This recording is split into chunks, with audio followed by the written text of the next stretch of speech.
How swords replaced wounds in the Book of Mormon. Alma 4338 contains a textual variant that some researchers regard as a straightforward copying mistake introduced while Oliver Cowdery transferred text from the original manuscript to the printer's manuscript.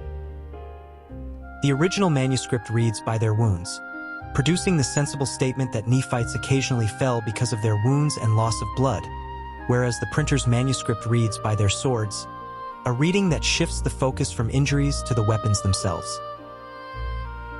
Because the preceding verse refers to Nephites fighting with their swords, it is possible that Oliver was influenced by nearby wording and inadvertently substituted a familiar term while copying the text.